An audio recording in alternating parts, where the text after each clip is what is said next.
normal type of desire that you need food, you need shelter, and people want to continue their species.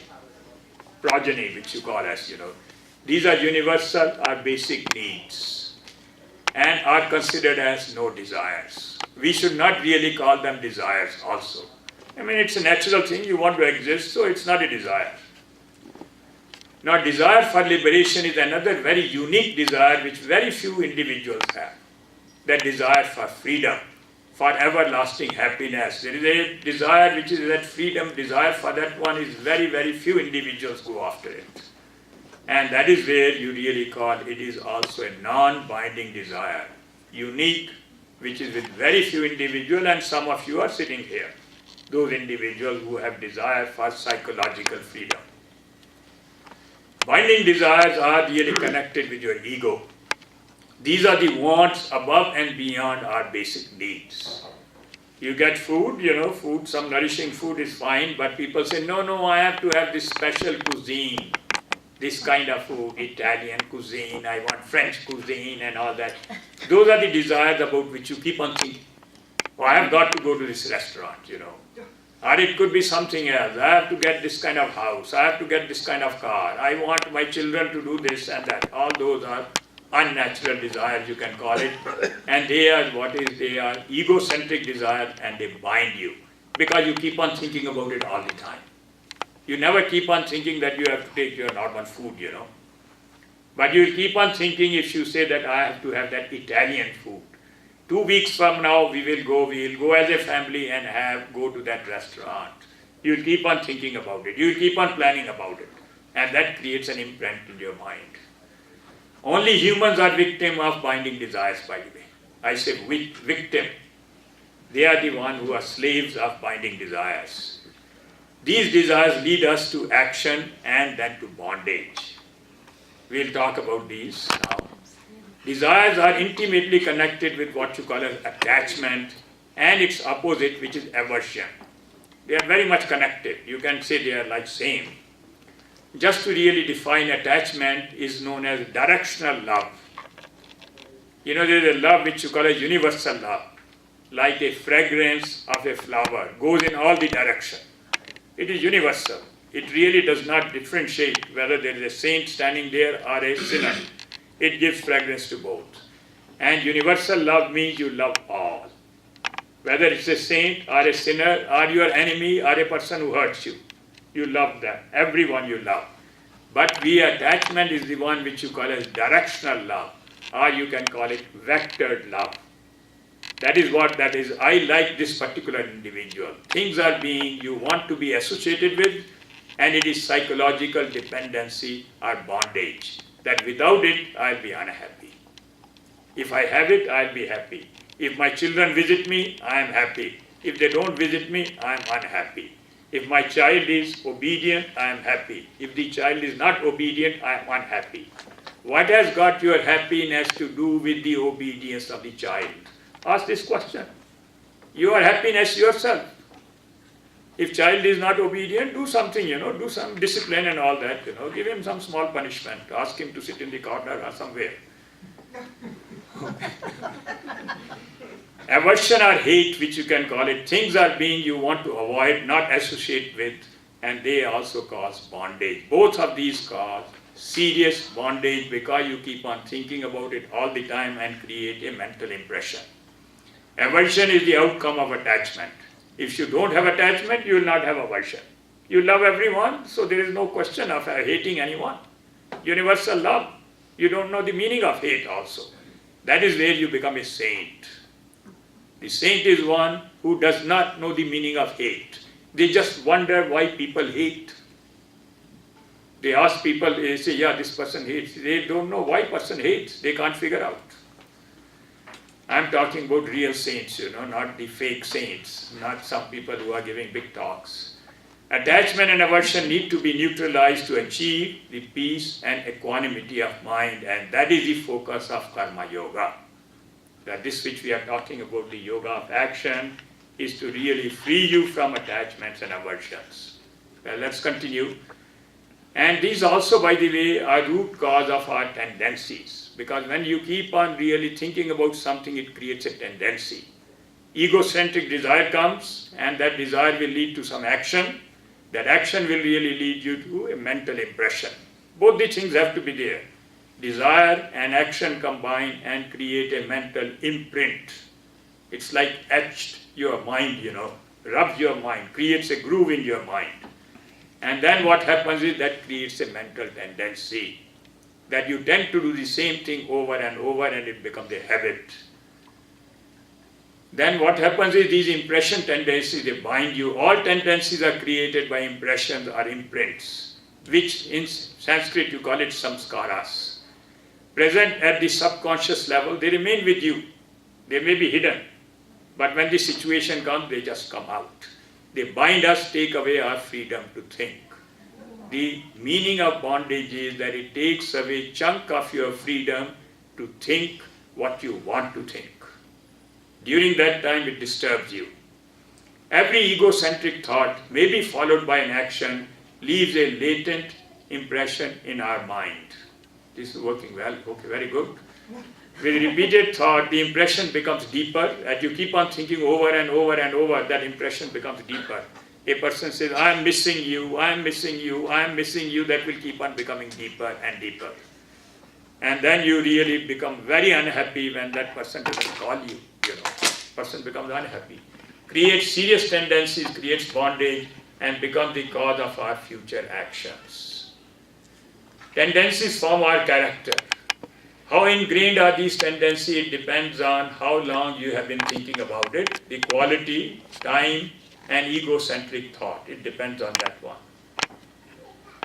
Cravings that cause a lot of agitation and depressive thoughts leave deep impression, by the way. You are seeing this impression means this is a crater, because you are, if you get that serious depressive thoughts and agitation all the time, that leaves a very serious impression, and that impression starts controlling you. You think you are controlling, but you are not, by the way. Deep tendencies that are not easy to shake off. It requires tremendous amount of effort to shake off those tendencies. And all of us have got those tendencies, by the way. And we have to work to shake off this one. That is what we have to practice, the yoga of action. Desires, for example, you have desires which are really characterized by calmness that you want to reach. Say, let's say, like philosophy, you want to read, You want to reach philosophy, you want to really understand science, you want to do things of that type, understand nature and things like that. You can have those desires because those desires bring calmness in you. You stand on the bank of a river, or you stand on a beach of an ocean, look at the ocean and all that. You have desire to go there, to San Diego or someplace. And that kind of desire basically does not really properly bind you. There are like small ripples it creates. It's not creating a serious agitation in you. If you're standing, just watching sunrise, you will not be agitated. You will be quite calm. So you can call it, there is some impression, you can call it very weak bondage, and don't bother about that weak bondage. Just focus on the one which really is a serious bondage, which is a serious deep impression and which you cannot easily shake off. 4 types of thoughts are the ones which really create this bondage, or take away a chunk of freedom for your mind to make intelligent decisions. Very quickly I want to cover this because we are running late. One thought is the sense of doership, saying I am the doer. I am responsible for my company's success. All this is known as ego, which you call as arrogance or lack of humility. I am a self-made man. I hear this from many people, I am a self-made man. That really shows that you have got bloated ego, that's what it shows. So, but I come across people who really come, and I really think that person thinks that I'll be very much impressed by this individual. And I'm thinking in my mind, it is quite bloated ego he's showing. I don't want to prick his ego also, Let him, this is not my job to prick the ego of somebody. Let it be bloated. Okay. Sense, the second one is the one which binds you, is known as sense of being enjoyer or sufferer. A person says, I'm enjoying the fruits of my good actions. That's what I'm enjoying. Because I performed action, very good action, so I'm having wealth, I'm having name, I'm having fame. instead of thinking that none of this thing is yours, it is coming from some higher power. And suffers due to wrong action. Keeps on saying, oh, I performed wrong action. I was guilty, so I am suffering. Don't even bother about those. Never have a feeling of guilt, by the way. Because guilt is extremely difficult to remove. It's such a deep impression. It's like that crater which I was talking about, So that is the first thing you really must give up, is the feeling of guilt. And unfortunately, all good people get the feeling of guilt. People who are not good people, you can say, who are bad people, they get the feeling of fear. Their impression is fear. They are worried that somebody will catch me. I cheated on the taxes, so I may be caught if there is some kind of audit. Or I deceived this person, he may find out that I have deceived. I have embezzled money, so that person is always worried, is having fear. But all good people have what you call as a feeling of guilt. Thinking I could have helped my parents when they were sick, I did not help, so I feel that guilty about it. Forget about it, that's over, that's not even real, it's past. Okay. Sense of compulsion to do, this is another problem. People think, that I have to do something or the other, If I can't do anything, I'll start Googling or doing something like that, But I got to do something. I cannot sit without doing. I am a person who keeps on working all the time. Get out of this one, because that creates a lot of agitation and will really bind you. I become restless when I am not doing anything, must keep on doing something or the other. This is a serious problem, by the way. People have to get out of it. Sit with yourself, meditate, If you really have time, meditate, instead of just Googling, Okay. Sense of resistance to not taking action, by the way. There are some people who don't want to take action, because it could be due to laziness, it could be person doesn't perform the duty, but I'm not in a mood to do it, I slept very late at night, so I don't want to do it. Or it could be due to grievance, that my colleague got promoted and I did not get promotion, so I will not work. I'll just sit here. The person knows, it's a big company, they'll not lay me off. And if you are a government employee also, your chances of being laid off are very low. So a person says, I will not do anything. That creates a very serious impression in the mind, by the way. That is a bondage, because you are only thinking about all the time that I have been superseded. And the society is unfair. My boss is unfair. The company is unfair. All the time you have only that thought, and you cannot understand philosophy or mathematics or calculus or any of those things, if you are only thinking about that one. You are too lazy to anyway look into calculus. We can thus draw the following conclusions. Source of all our current conscious action, karmas, are our thoughts, because the thought is behind that which is creating the problem. Second thing you say, if we want to modify our future action, we need to watch our present thoughts, refine our thoughts, purify our thoughts. This is the challenge now, and that is what art of karma will come. The process of purifying our thoughts, our thinking, you can call our thinking, is what we call as the art of karma or the art of living, you can call it, I want to show you one or two more items here. A few words on dharma or righteousness, which you call as our duty. That is, our righteousness is supposed to be your duty. You are supposed to do right things, that's what. Dharma is a set of principles that we need to follow. We need to follow or need to perform such action that maintain harmony in our family, in professional work, in the society. If any action which is going to help, or a principle which really is going to help to bring harmony in any situation, is known as dharma. If it brings disharmony, it is known as adharma. So this is what your focus should be, that to have dharma, you can consider it as duty. Dharma keeps us integrated, secure, prepares us to handle adverse situations. So it's very important that we should follow dharma. Okay, let's see what it says. There are two types of dharma normally. You say one is a general dharma, which were the normal ethics and morals, which you call it, universal principles of conduct almost for all beings, like not cheating, like not telling lies, not breaking the law, avoiding violence, not hurting others, things like that. This is what you call as general dharma. Then there is a specific dharma, which is only designed for a particular individual, depending on the profession, depending on the role in the family. In addition to general dharma, each individual has one's natural duty, which in Sanskrit they call it swadharma. Means it is coming from higher power. It is coming from your own self, you can say. Being a specific set, these are much more difficult to generalize, may conflict with some universal dharma. I'll give you an example where the conflict comes. For example, a soldier's duty is to kill an enemy, whereas a doctor's duty is to save the life of a person, even if that person is an enemy. This is a specific duty. A doctor is going to save, even if that person is enemy. From the opposite army, still doctor is going to save. Because that goes against the general principle which we not follow. A soldier will kill because he is trying to save his own people. That's why he'll kill the enemy. And you can't say at that time that I am going to follow non-violence. You have to really practice violence, because with that violence you are going to save a lot of individuals' lives. This is what you call a specific dharma. When one focuses on one's natural duty, swadharma, that is what you really create harmony, and that becomes yoga, and that is the key element, one of the key elements of karma yoga. Okay, now we'll go to art of karma. We don't have too much time. Hopefully I can finish this.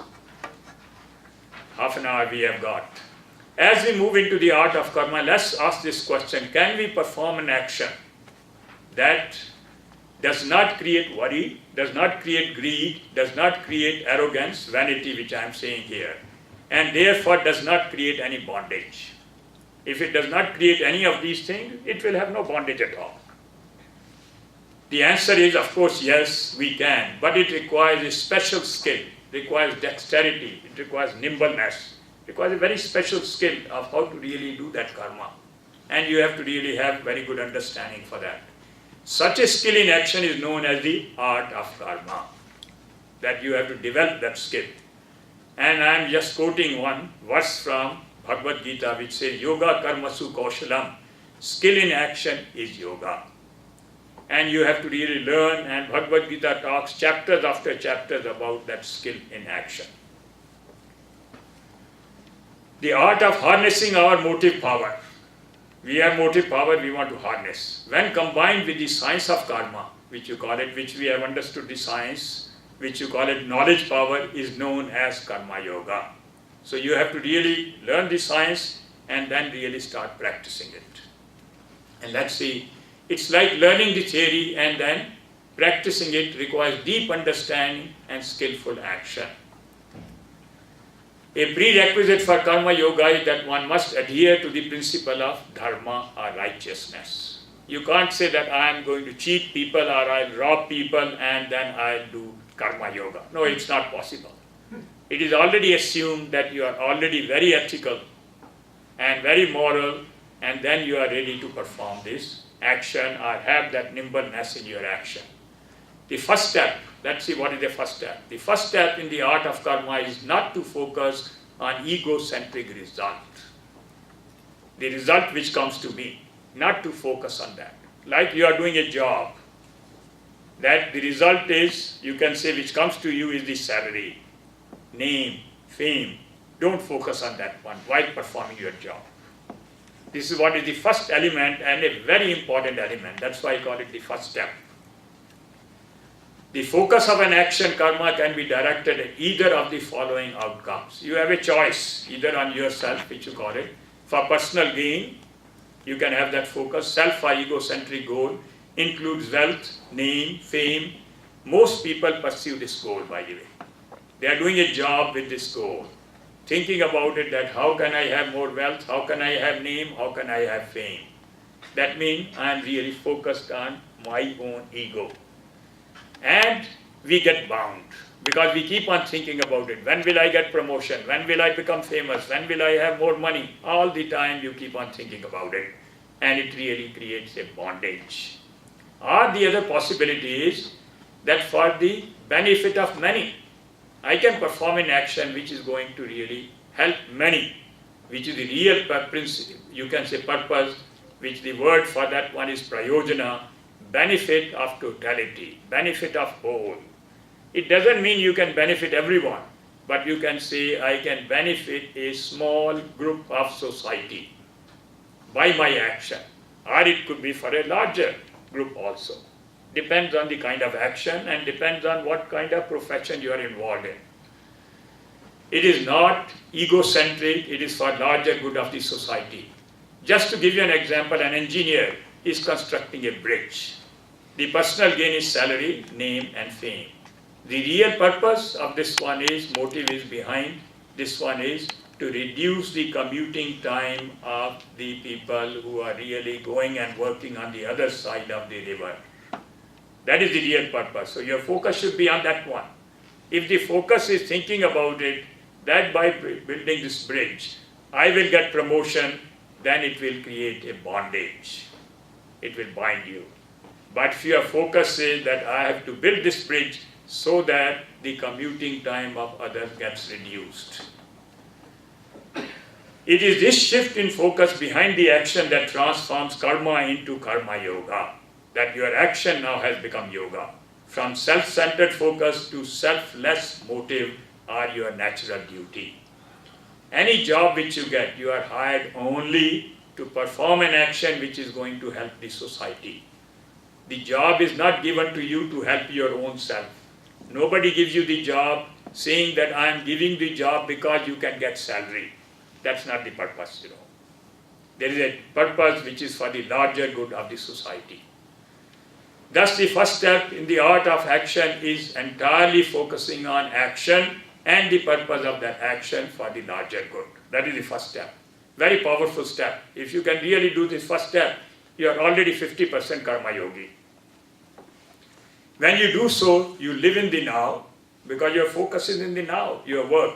Enjoy your work without any concern or any worry for personal gain. You are free of self-concern, by the way. You are not really worried about the self at that time at all. That is free of self-concern. Remember, you only have control over your action. Just remind yourself, not on the outcome of the action which comes in the future. You don't have control at all. There is a verse in Bhagavad Gita which says that basically you only control the action. You are only connected to the action, not to the outcome of action, because that comes in the future. You can't be connected to the future, you can be only connected to the present. So then why worry? So you have skillfully freed yourself from self-concern. The skill you have used and freed yourself. No self-concern at all. Therefore don't create any bonding impression, no self-concern. Why does it say quit?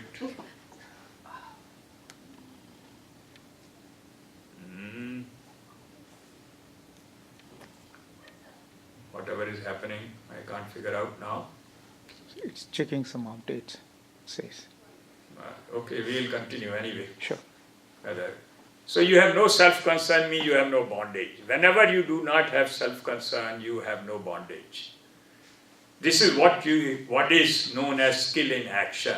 And there is a verse, by the way, in Bhagavad Gita which talks about yoga karmasu kaushalam. It is the initial and most critical step, the first rung of karma yoga ladder. That's what we call it, That this is the very important step. If you can really do this step, I can assure you, you will become a karma yogi. But this requires tremendous amount of effort that I am not thinking about my salary, I am not thinking about name, I am not thinking about fame, I am only thinking about the task given to me. That requires a tremendous amount of, effort. You will find people get promoted who don't deserve to get promoted, and you are not thinking about them at all. You have to stop thinking. I should have got promotion. Stop thinking about it, because that is not easy to do it. Let's close this one. And again go back, if we can. Okay.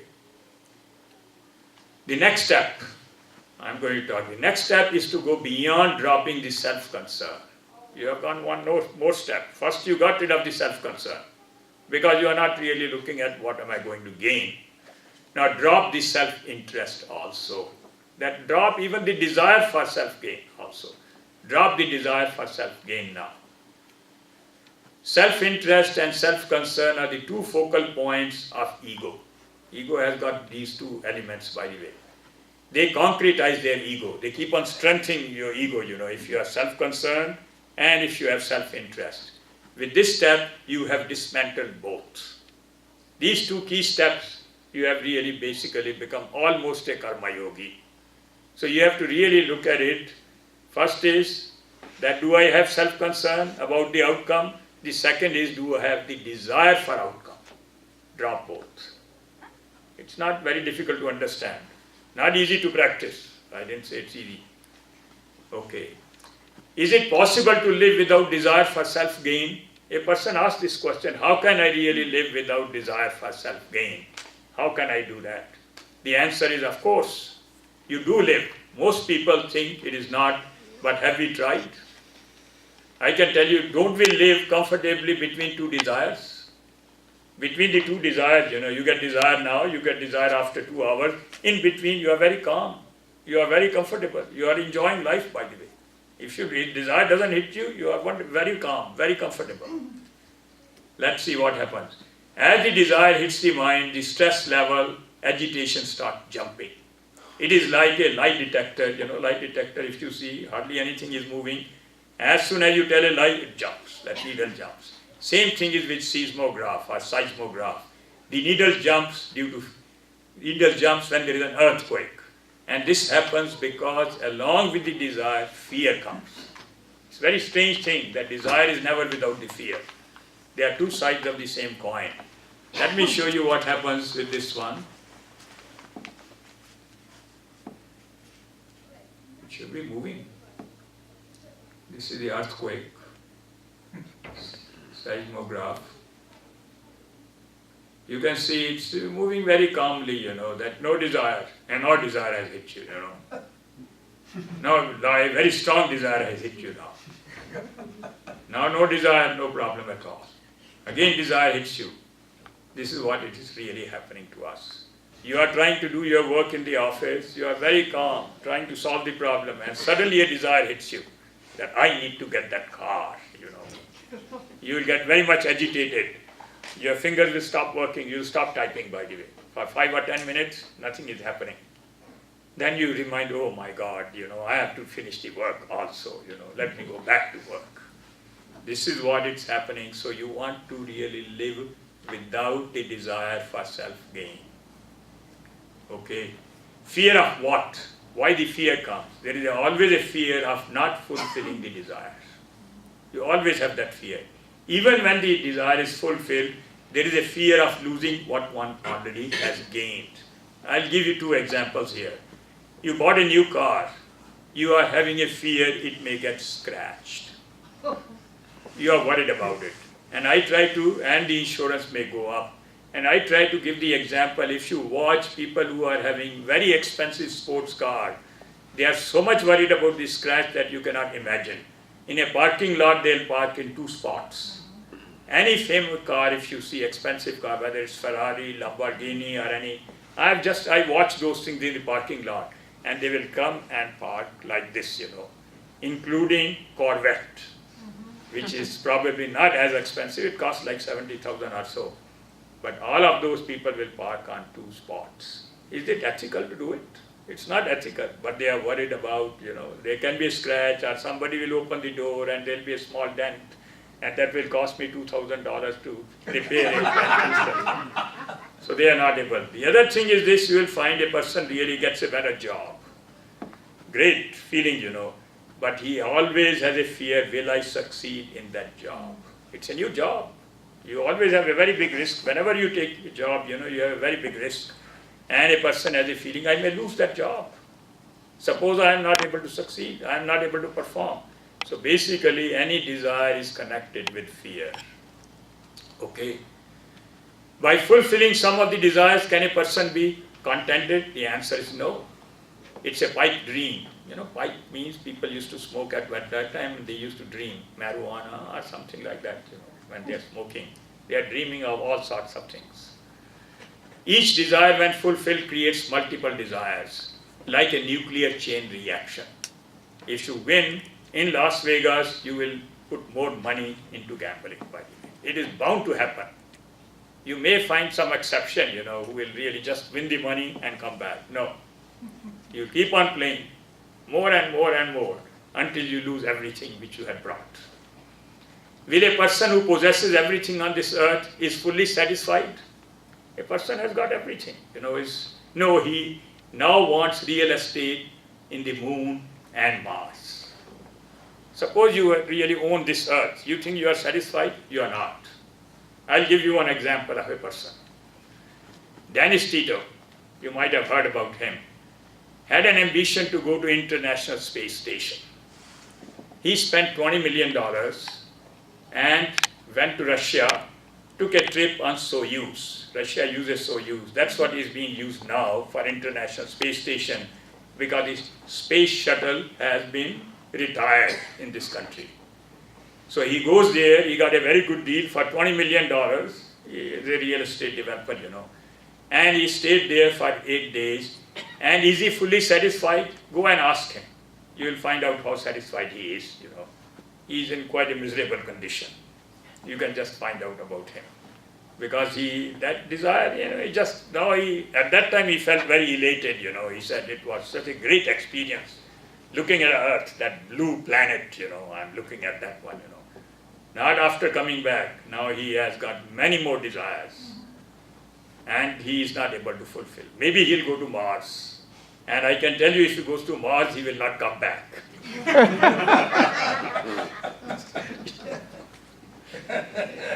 It's a one-way trip for him. How to gain command over desire? Desire is known as kama. That is the translation in Sanskrit. First, understand that desire is your main enemy. It can never give you peace. If you think desire can give you peace, it can never happen. If you have a desire for self-knowledge, you will have peace, by the way.